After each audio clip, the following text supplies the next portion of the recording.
That's one thing that's really a valuable tool for you every day as a way to neutralize. We want to be neutralizing our trauma and our karma every day. Okay, you can put yourself in a state and use practices that neutralize it so that you are less reactive.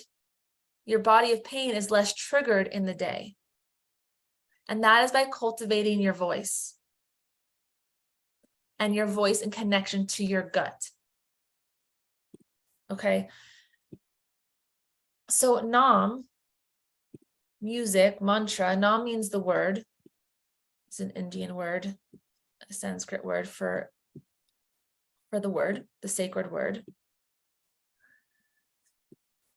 Nothing in the universe moves without vibration. Everything is vibration, but when you use your word, that is one of the most powerful ways that we direct energy and direct intention and create things. We create through our word. The beginning was the word. Okay. Our voice is the expression of the principle of vibration. And a derivative of the principle of vibration is attraction. So based on how you use your voice and whether you're able to move the law of vibration well or not, will determine what you attract. So if you move it well, if you work with the law of vibration well and intentionally, you can attract what you want. Okay. So one of the greatest tools you've been given, a divine device, is your own voice. You can heal yourself with your own voice. Okay. You can wipe out fear, anxiety, depression, worry, worst case scenarios. You can wipe that out with your own voice. But most people have not developed the power of their voice. The more that I've worked with Nam in the world, the more miracles I create in my life. And again, I'll give another teaching on this because it's a vast body of work for really understanding why you would take the time to work with mantras. But the thing I really want to emphasize, there's a couple things I really want to emphasize as it relates to stopping patterns. Okay, which is that it opens your heart, it connects you to your heart, and where there's love, you are creating. When you're truly in a state of love, you are not overruled by your body of pain. Okay, so Nam connects you to your heart. It neutralizes some of the emotional trauma that you've accumulated in your nervous system that is unconscious, so it doesn't get triggered in the day. Okay. Because this stuff is in you, even if you're not aware of it, there's stuff you're still not even aware of, and it's the reason why you don't have some of the things that you want, or why some of the things go the way they are going, is because of the stuff that is written in you from this life and your family lineage, etc. And again, because there's so many stressors around, there's just so many opportunities to get triggered. And trigger doesn't just mean you get angry and frustrated, like that kind of trigger. Trigger means how you say, I'm not going to try. Triggered is like, I'm not going to continue this. Triggered is how you get critical with yourself. And those are all triggers, right?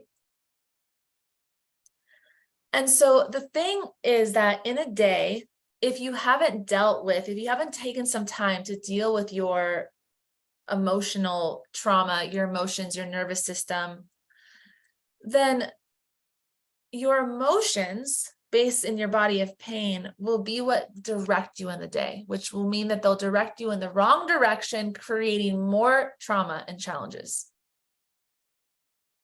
Okay, so like Dawn, you keep having this experience of seeing her do something and starting it, not finishing it, so then you keep doing that. And so your trauma keeps having you do things and choose things because you feel bad about yourself. And so then you don't do it again, and then you feel bad about yourself, and it's like keeps having you go right because you're not really connected. And one amazing thing about working with the voice is that when you do it properly, you're cultivating your gut, because where does the voice come from? Your diaphragm.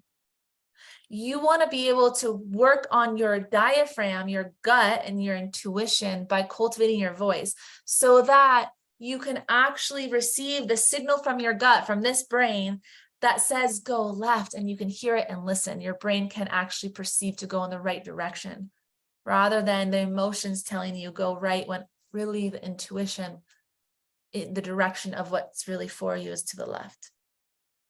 Okay, so your voice develops your gut, your intuition, connects you to your heart, to love, and neutralizes some of the trauma and emotional distress so that you be less reactive in the day.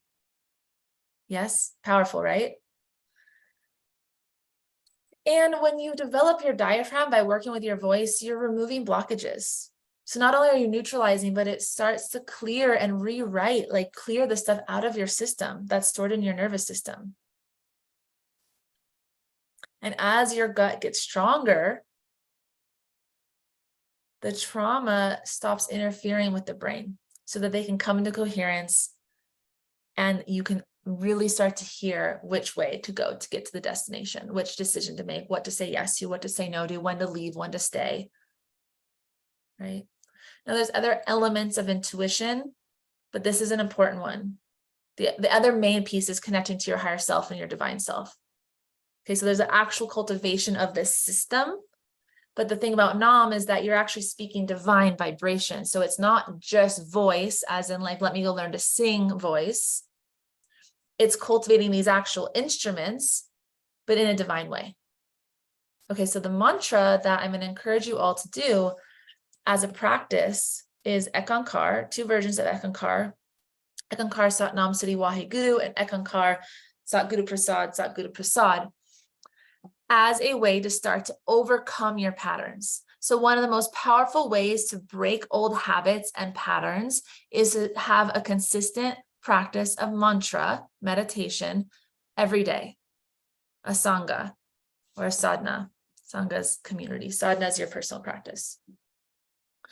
And you will start to see changes in your life. Things will change. And when you mirror that spiritual work, when you mirror that spiritual work, remember, you are spirit. So unless you work at a spiritual level, nothing will actually be resolved, ever. But when you mix that spiritual work with the conscious work of noticing the patterns and choosing differently, noticing the reaction, the trigger, and choosing differently, consciously choosing different thoughts, consciously choosing, okay, I see I have this thought about things that are not going to work out for me. There's going to be a problem. Me just saying, I am committed to knowing that everything in my life works out. Everything in my life is easy, safe, and successful. That's not going to completely just remove that pattern, because we've all know, I say I want this, but there's still a conflicting belief. However, the more that you do that, the more that you entrain your mind consciously to start saying something differently, is very powerful. If Dawn, you stop saying and believing I have writer's block and say that writing comes easily and naturally to me, and start saying things like that often. Start taking new actions in alignment with the new beliefs that you want to create. Start responding to people differently. This is the conscious part of the work.